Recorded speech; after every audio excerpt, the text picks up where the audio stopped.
साबिक वज़ीर-ए-आज़म नवाज शरीफ की पाकिस्तान वापसी का शेड्यूल सामने आ गया। मुस्लिम लीग नून के कायद और साबिक वज़ीर-ए-आज़म नवाज शरीफ की पाकिस्तान वापसी का मुतवक्का शेड्यूल सामने आ चुका। ज़राए मुस्लिम लीग नून के मुताबिक साबिक वज़ीर-ए-आज़म नवाज शरीफ अगले चंद दिनों में सऊदीया से दुबई और फिर लंदन वापस जाएंगे। लंदन में 5 से 6 हफ्ते के कैंप के बाद पाकिस्तान के लिए रवाना होंगे। लंदन पहुंचने के बाद मुस्लिम लीग नून के कायद नवाज शरीफ की पाकिस्तान वापसी के हवाले से तैयारियां मुकम्मल की जाएंगी।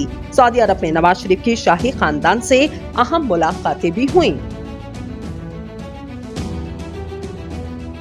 नाइबी खान का साथ छोड़ गया। समान पार्क के हालात कैसे हैं? चेयरमैन तहरीक इंसाफ का एक घर समान पार्क लाहौर में मौजूद है जो किसी तारुफ का मोहताज नहीं।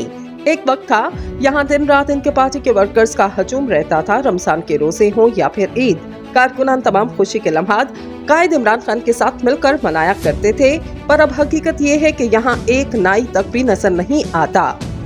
ट्विटर पर एक वीडियो क्लिप इमरान खान के खिताब से शेयर किया गया जिसमें वो ये कहते हुए सुनाई दे रहे कि अब तो समान पार्क का ये हाल हो गया, यहाँ मेरे वर्कर्स और गार्ड्स तक के बाल काटने के लिए कोई नाई भी नहीं आता, क्योंकि हुकूमत के हमारे खिलाफ इस अमल से पहले यहाँ एक शख्स मेरे अमले की हजामत के लिए आया करता था, पर इसकी दुकान पर पुलिस पहुँच गई कि तुम समान पार्क में क्या करते हो 3 घंटे। इस वाक़े के बाद से उस शख्स ने हाथ जोड़ लिए कि आप लोग मुझे माफ कर दो, मैं अब वहाँ इमरान खान के अमले की हजामत करने नहीं आऊंगा।